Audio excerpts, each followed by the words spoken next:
Hello and welcome to Adarsh academy.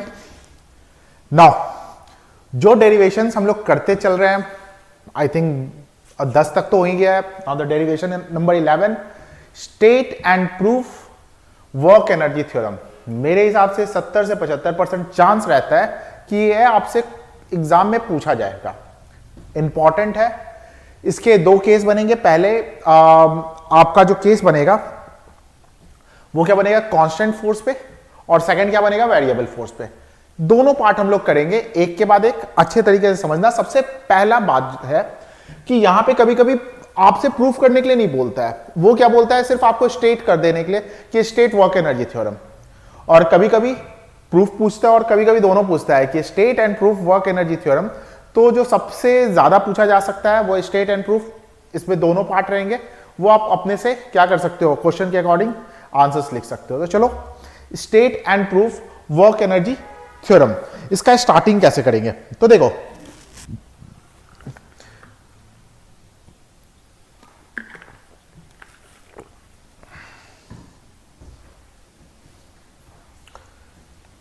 Change in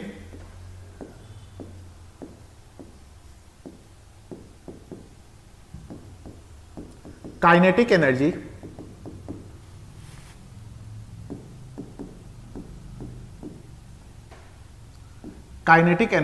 is, यहां पे मतलब वर्क एनर्जी थ्योरम हमारा कहता क्या है, तो ये कहता है हमारा कि जो चेंज इन काइनेटिक एनर्जी होता है वो किसके इक्वल होता है, तो वो होता है वर्क डन के इक्वल। ठीक है, तो change in kinetic energy is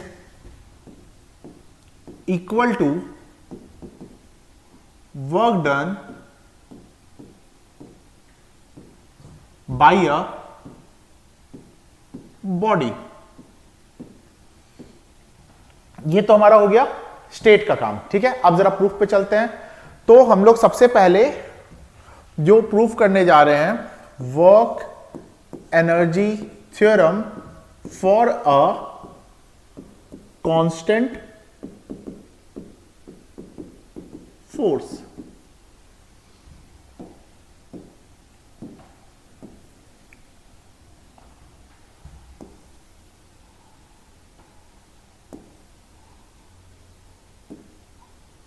for a constant force work energy theorem हम लोग प्रूफ करने जा रहे हैं। तो इसका हम लोग स्टार्टिंग करेंगे। देखो, हमेशा मैं बोलता हूं कि आपको पता होना चाहिए कि हम लोग किसी थ्योरम को जब स्टार्ट कर रहे हैं कहां से स्टार्ट करने जा रहे हैं। तो इसका स्टार्टिंग हम लोग करेंगे थर्ड इक्वेशन ऑफ मोशन से। कहां से करेंगे, थर्ड इक्वेशन ऑफ मोशन। तो अकॉर्डिंग टू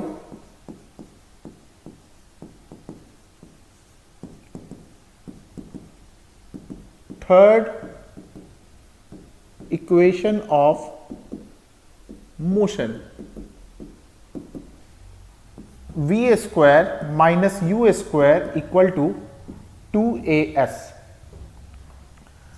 अब यहां से क्या कर रहे हैं, 2 को मैं नीचे लेके आ रहा हूं, v square upon 2 minus u square upon 2 is equal to as। क्या मैं दोनों साइड मास से मल्टीप्लाई कर सकता हूं, तो हमारा क्या बन जाएगा, m v square minus u square, sorry v square upon 2 minus u square upon 2 is equal to MAS। यहां पे लिख देते हैं multiplying both side by m। अगर इतना कर देते हैं तो क्या हो जाएगा भाई, half mv square minus half mu square. अच्छा, mass into acceleration is equal to force and force into displacement. अब आप लोग समझ रहे होगे कि कहना क्या चाहता है भाई।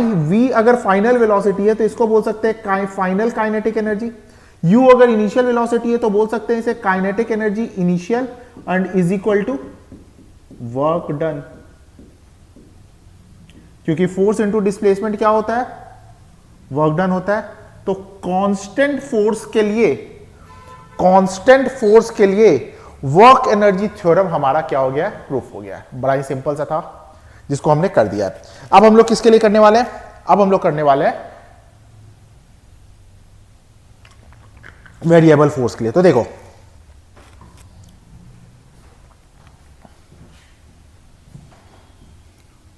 Work energy theorem for variable force.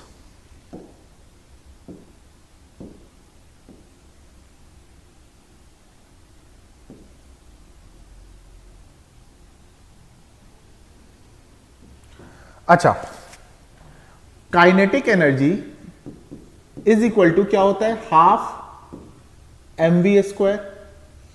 अब मैं दोनों साइड क्या कर रहा हूं? डिफरेंशिएट कर रहा हूं। तो ये क्या हो जाएगा? d upon t upon 1/2 m। अच्छा देखो m क्या है? कांस्टेंट है ना? तो मैं क्या लिख सकता हूं? dv square upon dt। और ये क्या हो रहा है भाई? Differentiating both sides with respect to time. यहां तक तो बड़े ही आराम से क्लियर होके चलता आ रहा है, ठीक है। देखो इसे ऐसे ही रहने दो, kinetic energy upon D T is equal to half M. V square का जब करेंगे तो क्या हो जाएगा? 2v dot dv by dt। तो यहां पे हमने कौन सा रूल लगाया है? तो सबसे पहले रूल जो लगाया है x का पावर n, अगर इसका डिफरेंशिएट करते हैं विथ रिस्पेक्ट टू x तो क्या होता है? ये होता है nx। ये क्या होता है भाई? nx का पावर n-1। और साथ में यहां पे ये बात समझना, ये देखो विथ रिस्पेक्ट टू x है, लेकिन यहां पे विथ रिस्पेक्ट टू x नहीं है, यानी विथ रिस्पेक्ट टू t है। तो साथ में चेन रूल के हिसाब से क्या हो गया? dv बाई dt भी हो गया। एक एक स्टेप बहुत ही आराम से समझा रहा हूं, इसी तरीके से लिखना, मार्क्स बिल्कुल नहीं कटने वाला है, ठीक है। और इंपॉर्टेंट है, ये आ सकता है। अच्छा, यहां से अगर मैं करूं तो डी के ई यानी कि kinetic energy upon D T is equal to half. अच्छा, ये 2 और ये 2 कैंसिल हो गया, यानी मैं लिख सकता हूं mass into velocity and velocity upon time. Rate of change in velocity upon change in time क्या होता है? एक्सेलरेशन होता है। अच्छा, यहां से अगर मैं लिखूं D kinetic energy with respect to time is equal to, तो देखो मास इंटू एक्सेलरेशन क्या हो गया? ये हो गया आपका फोर्स और इंटू वेलोसिटी। 2 स्टेप और है, आपका काम हो गया। देखो अगर मैं चेंज इन काइनेटिक एनर्जी को यही रहने दूं और मैं फोर्स इंटू वेलोसिटी और इस dt को उठा के यहां पे लेके जाऊं तो भाई यहां तक तो कोई दिक्कत नहीं है। अब मैं क्या करने जा रहा हूं? दोनों साइड इंटीग्रेशन। मैं दोनों साइड करने जा रहा हूं इसको इंटीग्रेशन। तो भाई मैं काइनेटिक एनर्जी यहां से आ जाएगा, ये क्या आ जाएगा? Change in kinetic energy equal to, ये हमारा क्या आ गया? Change in kinetic energy. यानी कि मैं इसको क्या बोल सकता हूं? देखो इसको मैं क्या बोल सकता हूं? इसको मैं कहां से कहां कर रहा हूं? फाइनल से इनिशियल। तो मैं इसको ऐसे बोल सकता हूं, kinetic energy final minus kinetic energy initial. अच्छा, force constant, velocity constant, dt को करेंगे इंटीग्रेट तो भाई हमारा क्या आ जाएगा? t आ जाएगा। और अगर मैं देखो ये क्या आ जाएगा? ध्यान से समझना इस बात को, फोर्स को रहने दो और v इंटू टी यानी वेलोसिटी इंटू टाइम, मैं क्या बोल सकता हूं? इसे x बोल सकता हूं। तो भाई change in kinetic energy, change in kinetic energy is equal to again force into displacement क्या होता है? Work done. तो वेरिएबल फोर्स का भी क्या हो गया? प्रूफ हो गया। इधर मैंने कांस्टेंट फोर्स का किया है, इधर मैंने वेरिएबल फोर्स का किया है। जब भी आएगा 2 से 3 मार्क्स का आता है, बड़े ही अच्छे से समझ लो, एक बार खुद से लिख लेना, बिल्कुल याद हो जाएगा, ठीक है।